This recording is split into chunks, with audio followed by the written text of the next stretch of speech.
ఎలా ఉంది అండి 5 రోజుల ప్రోగ్రామ్? అమ్మ థ్యాంక్ యూ అండి. అందరికీ చాలా విసురుకుంటూ 5 రోజులు గడిపినందుకు మీ అందరికీ చాలా చాలా ధన్యవాదాలు.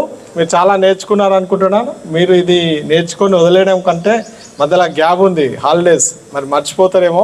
జస్ట్ ఏదో పనులు చేసుకుంటా కూడా నెంబర్ వేసుకొని దాన్ని అంతే ఎఫెక్టివ్గా కింది లెవెల్కి వెళ్ళండి. ప్రైమరీ ఎడ్యుకేషన్ చాలా చాలా ఇంపార్టెంట్ అండి. నా దృష్టిలో అయితే ప్రైమరీ ఎడ్యుకేషన్ చాలా ఇంపార్టెంట్. దాన్ని కాపాడుకుంటేనే మనం హై స్కూల్లో హ్యాపీగా ఉంటాము, హయ్యర్ స్టడీస్ కూడా హ్యాపీగా ఉంటాం. పిల్లోడి భవిష్యత్తు మీకు అందరికీ ఇంతకుముందే చెప్పాను, తరగతి గదిలోనే నిర్ణయించబడుతుంది. కాబట్టి వారి మీద ఎక్కువ శ్రద్ధ పెట్టి ప్రతి ఒక్కరు ఆ సార్ అన్నట్టు నాకేమొస్తుంది కాకుండా ప్రతి ఒక్కరు మన పిల్లోళ్ళలాగా భావించి శ్రద్ధగా పెట్టి చేస్తే వారి కుటుంబం కాదండి, ఇది దేశ భవిష్యత్తు మీద నిర్మించబడి ఉంటుంది. దేశ భవిష్యత్తు బాగుండాలంటే సేమ్ జనాభా చైనాలో ఉంది, మన దగ్గర ఉంది, కానీ వారేమో ఆడ ప్రైజులు ఎక్కువ వస్తాయి, అందరు కష్టపడే తత్వం, ఈడ సుఖానికి ఎక్కువ అలవాటు పడ్డాం కదా. కాబట్టి కొంచెం వాడిని మార్చండి, మోటివేట్ చేయండి. వీలైనప్పుడల్లా పిల్లోడ్లో చిన్నప్పటి నుండే మోటివేషన్, మారల్స్, వాల్యూస్ చెప్పండి. ఎందుకంటే ఈ రోజుల్లో అంతా కల్చర్ చేంజ్ అయిపోతుంది. దాన్ని అవాయిడ్ చేయడం కోసం మారల్స్, వాల్యూస్ చెప్పండి చిన్నప్పటి నుండే. చిన్నప్పుడు అయితే ఏదైతే బీజం మీరు వేస్తారో వాడి మైండ్లో అదే ఉండిపోతుందండి. కాబట్టి దాని ప్రకారంగా మనం చెప్పేది ఒక ఎత్తు, అది కూడా ఇంపార్టెంట్. వీలున్నప్పుడు వారంలో ఒకసారో 2 సార్లు 5 నిమిషాలు జస్ట్ వాడి మారల్స్ చెప్పండి. వాల్యూస్ ఇంపార్టెంట్ అది. కాబట్టి వాడు మన పిల్లోడు కాదనకుండా మన స్కూల్కి వస్తున్నాం కాబట్టి మన పిల్లోడే. కాబట్టి శ్రద్ధ పెట్టి మీరు అందరు చేస్తున్నారు, ఇక ముందు కూడా చేస్తారని నేను మనస్ఫూర్తిగా కోరుకుంటున్నాను. మీ పైన నమ్మకం ఉంది నాకు. ఇంకో విషయం, మన పాఠశాలను మనమే కాపాడుకోవాలి. మనల్ని మనం ఇష్టపడాలి, మనల్ని మనం గౌరవించుకోవాలా. ప్లస్ మన స్కూళ్ళని మనమే గౌరవించుకోవాలి. ప్రైవేట్లో పెట్టండి, అక్కడ పెట్టండి, ఇక్కడ పెట్టండి అన్న, మన స్కూల్లో మనం అటెండ్ కాకపోతే వేరే దగ్గర పెట్టండి. అందుకే మీ అందరికి కొద్దిగా కష్టమైంది, నో ఇష్యూ. ఏదైనా చిన్నది ఉంటే ఎక్స్క్యూజ్ చేయండి, కానీ పాఠశాలను కాపాడుకోండి దయచేసి. స్ట్రెంత్ పెంచుకోండి. స్ట్రెంత్ పెంచి మనం చెప్పేదాన్ని బట్టే స్ట్రెంత్ వస్తుంది. మనం ఎఫెక్టివ్గా చెప్తే ఆల్రెడీ స్ట్రెంత్ ఆటోమేటిక్గా అదే వస్తుంది. కాబట్టి ఆ వైపున అడుగులు వేయండి అని మరీ రిక్వెస్ట్ చేస్తూ నేను సెలవు తీసుకోండి. థ్యాంక్ యూ అందరికి. ఫ్రెష్ డిఎస్ఏ నువ్వే పక్క. Good evening.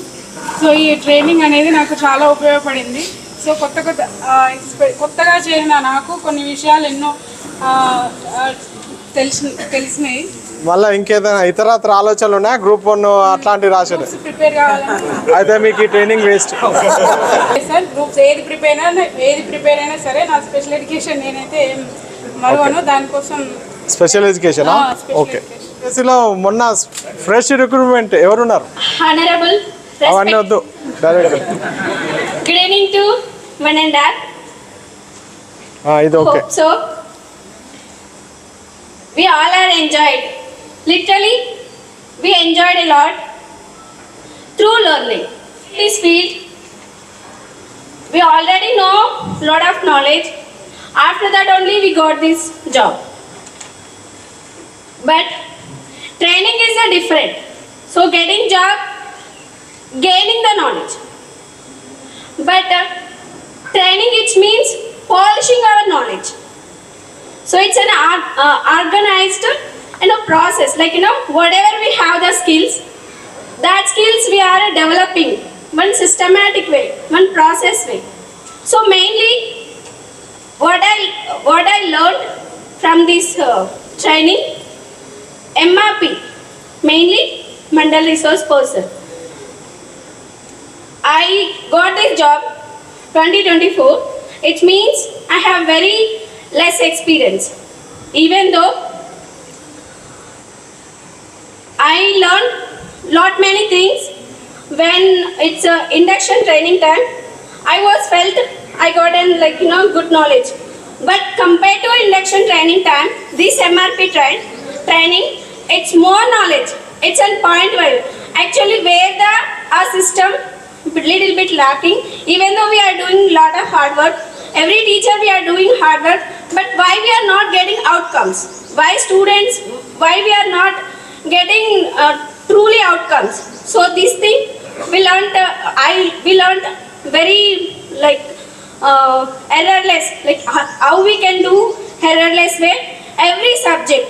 So like selected like a subject wise, Telugu, English, mathematics and EVS way, but training given to all members like all subjects way. So every subject having in a different tricks and psychological logic patterns. So those things also we learned combined way of training. ఒకటే question, మీరు as a MRP కోసం నేర్చుకున్నారా, పిల్లలకు చెప్పడానికి నేర్చుకున్నారా? Sir, mainly I'm very enthusiastic person.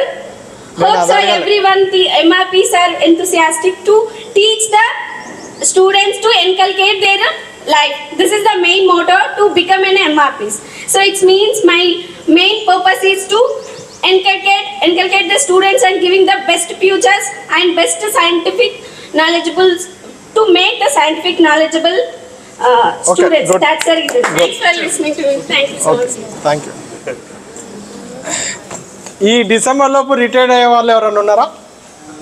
Sir, నేను తెలుగు ఎంఆర్పిగా రావడం జరిగింది. వాస్తవంగా మా ఎంయూ సార్కి, సార్ నేను రాను సార్, జూన్లో రిటైర్ ఉన్నాను అని చెప్పాను. లేదు నువ్వు రావాలని చెప్పారు. వాస్తవంగా నేను చాలా కాలం నుంచి డిఆర్పిగా ఎంఆర్పిగా టీచర్లకు ట్రైనింగ్స్ ఇస్తూ, ఎలక్షన్స్ ట్రైనింగ్స్ ఇస్తూ, వీటన్నిటికి కూడా తెలుగులో పూర్తి ప్రావీణ్యతను పొంది తెలుగు మీద ఈరోజు కూడా మండల్ రిసోర్స్ పర్సన్గా ఇక్కడికి రావడం జరిగింది. భువనగిరి మండలంలో తెలుగుని ఇంకా పటిష్టంగా పిల్లలందరికీ అందించాలని చెప్పేసినటువంటి ఒక మంచి ఆశయంతో నేను ముందు రేపు రిటైర్ అయినా కూడా నా టీచర్లందరూ కూడా చాలా బాగా పిల్లలకి భాషను అందించాలని చెప్పేసి ఇక్కడికి వచ్చినటువంటి ఆర్పీస్తో పాటుగా ప్రతి ఒక్కరు కూడా నేర్చుకోవాలని చెప్పేటువంటి సదుద్దేశంతో నేను ఇక్కడికి రావడం జరిగింది సార్. మరి రిటైర్డ్ అయినాక కూడా చేస్తారా? కంపల్సరీ సార్, వాలంటరీగా చేయడానికి నాకేం ఇబ్బంది లేదు. ఎందుకంటే ఎక్కడికి వచ్చినా ఆ భాష పరంగా భాషను అభివృద్ధి చేయడం కోసం పిల్లలకి ప్రధానంగా మాతృభాష అనేటటువంటిది ముఖ్యమైనది. మాతృభాష తర్వాతనే ఇంగ్లీష్ కానీ మిగతా అంశాలు కానీ. కాబట్టి మాతృభాషలో చాలా బాగా నేర్చుకున్నప్పుడు మిగతా భాషల్ని కూడా చాలా చక్కగా నేర్చుకొనేసేసి ముందుకు వెళ్ళడానికి నా ఉన్నటువంటి అనుభవంలో నేను దాదాపుగా 33 సంవత్సరాలు 91 అపాయింట్మెంట్ నాది ఈ సర్వీసులో పనిచేస్తున్నటువంటి క్రమంలో చాలా ప్రయోగాలు చేసేసిన ప్రతి ఒక్కరి పిల్లవాడు భాష వస్తేనే అక్షరాలు గుణింతాలు కానివ్వండి, ఒత్తులు కానివ్వండి, ఇవి రాకుండా మనం ఏది కూడా సాధించలేం. పిల్లవాడికి పూర్తి స్థాయిలో విజ్ఞానం అనేది రాదు అని చెప్పేసినటువంటి సదుద్దేశం అయితే ఉంది సార్. అందుకని చెప్పేసి కంపల్సరీగా ముందు కూడా పార్టిసిపేట్ చేయడానికి నేను చాలా ముందుంటానని చెప్పేసి తెలియజేస్తూ, చివరిగా ఒక క్వశ్చన్ సార్, ప్రైవేట్లో చేస్తారా, గవర్నమెంట్లో చేస్తారా? సార్, ఇప్పటి వరకు ప్రభుత్వం మనకి ఈ ఉద్యోగం ఇచ్చింది అని అంటే ఎవరికి లేని అవకాశాన్ని మనకి ఇచ్చింది. ప్లీజ్, ఇన్ని కోట్ల మంది, ఇన్ని లక్షల మందిలో మనం విద్య నేర్పాలని చెప్పేసినటువంటి ఒక అంశాన్ని మన గాడ్ గిఫ్ట్గా ఇచ్చినట్టు నేను అది నమ్ముతా. ప్రతి ఒక్కరికి మనం ఎంతనైతే మన శాయశక్తుల సహాయం చేయాలనో, ఎంతనైతే నేర్పించాలో విద్యని అంత నేర్పించవలసి వస్తుంది. మనం నేర్పించాలి కూడా, మన బాధ్యత. ఎవరికీ లేనటువంటిది ఈ అవకాశం ఎవరికీ లేదు, మనకే ఉంది. మనం ఈ సమాజంలో ఉన్నటువంటి చాలామంది కాదు అందరినీ మనం అభివృద్ధిలోకి తీసుకురావడానికి ఈ రాష్ట్రం కానీ, జిల్లా కానీ, ఈ దేశం కానీ అభివృద్ధి చెందాలంటే ఉపాధ్యాయుల చేతులలో, మన చేతులలో ఉంది. ముఖ్యంగా ప్రైమరీ. మన దేశ నిర్మాతలం మనం అనుకుంటాం మన పిల్లల కంటే ఎక్కువగా మన పాఠశాలకు వచ్చినటువంటి పిల్లల్ని చూస్తాం. వందల మంది, వేల మందిని మనం తయారు చేసినటువంటి వాళ్ళం. కాబట్టి మనం ఎప్పుడు కూడా మోటివేట్గా, నేను ఉపాధ్యాయుని, నాకు జీతభత్యాలతో సంబంధం కాదు, మొదలు మనం ఈ దేశ నిర్మాణానికి పిల్లలని ఒక మంచి మన పౌరులుగా తీర్చిదిద్దినప్పుడు అది మనలో ఉన్నటువంటి సంతోషం చాలా ఎక్కువగా ఉంటుంది, ఆనందం వేస్తుంది. అందులో టీచర్స్ ఉంటారు, ఇంజనీర్స్ ఉంటారు, లేదు వాళ్ళు కాకుండా శ్రామికులు కూడా ఉంటారు.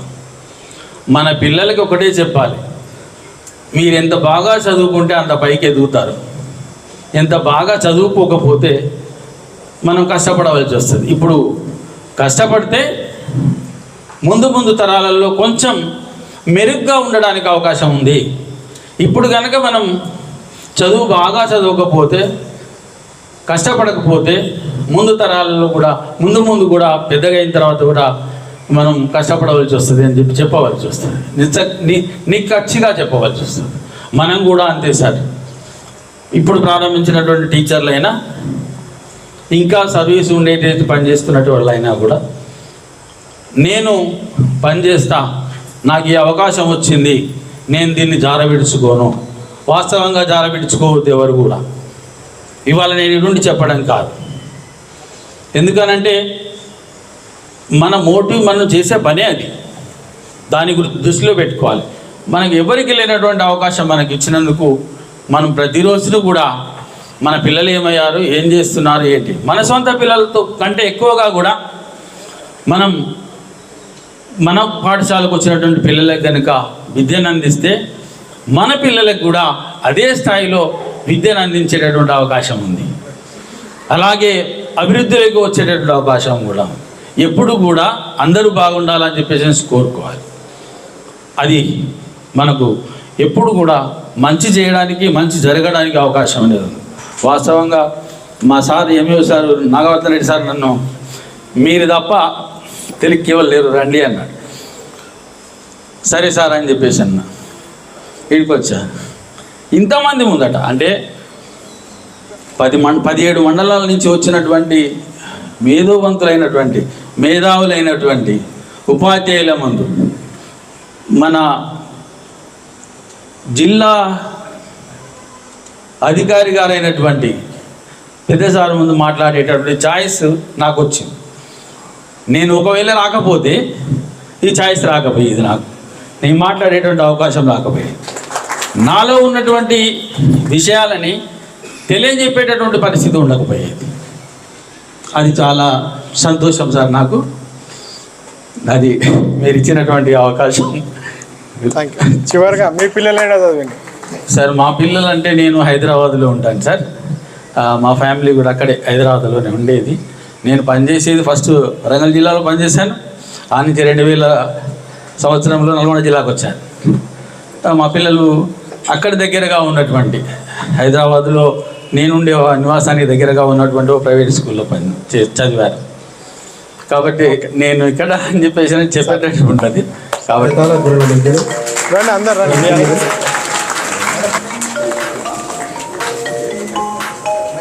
మీ అనుభవాన్ని మాకు ఇంకా పంచాల జిల్లాలో, ఓకేనా?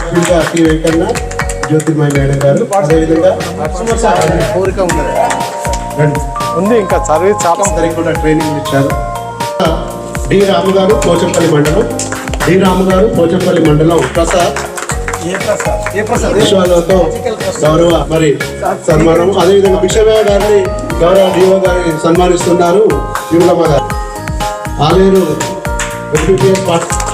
తర్వాత thank you sir, thank you very much. English T Venkanna గారు, ఏ జ్యోతిర్మయ మేడము ఆంగ్ల డిఆర్పి, మరి గణితం చూసినట్టయితే సిఎఫ్ అంటే భారంగా కాకుండా మీద కూర్చోవలసిందిగా ఆహ్వానిస్తుంది. తర్వాత చేతుల మీదుగా అదేవిధంగా స్పెషల్ ఎడ్యుకేషన్లో డిఆర్పి గారు, మరి వీరు ఎస్జిటి. తర్వాత సుధా, వీరు కూడా మరి సన్మానానికి వచ్చినటువంటి గౌరవ జిల్లా విద్యా సన్మాన కమిటీ అన్ని అవసరాలను గౌరవ డిఓ గారి చేతుల మీదుగా సన్మానం పొందారు. ఉపాధ్యాయులు ధ్యేయంగా మరి వివిధ కార్యక్రమాలు అన్ని ఇంగ్లీష్లో కానీ అదేవిధంగా తెలుగులో కానీ. దృష్టిలో అయితే ప్రైమరీ ఎడ్యుకేషన్ చాలా ఇంపార్టెంట్. దాన్ని కాపాడుకుంటేనే మనం హై స్కూల్లో హ్యాపీగా ఉంటాము, హయ్యర్ స్టడీస్ కూడా హ్యాపీగా ఉంటాం. పిల్లోడి భవిష్యత్తు మీకు అందరికీ ఇంతకుముందే చెప్పాను, తరగతి గదిలోనే నిర్ణయించబడుతుంది. కాబట్టి వారి మీద ఎక్కువ శ్రద్ధ పెట్టి ప్రతి ఒక్కరు ఆ సార్ అన్నట్టు నాకేమొస్తుంది కాకుండా ప్రతి ఒక్కరు మన పిల్లోళ్ళలాగా భావించి శ్రద్ధగా పెట్టి చేస్తే ఒక్క వారి కుటుంబం కాదండి, ఇది దేశ భవిష్యత్తు మీద నిర్మించబడుతుంది.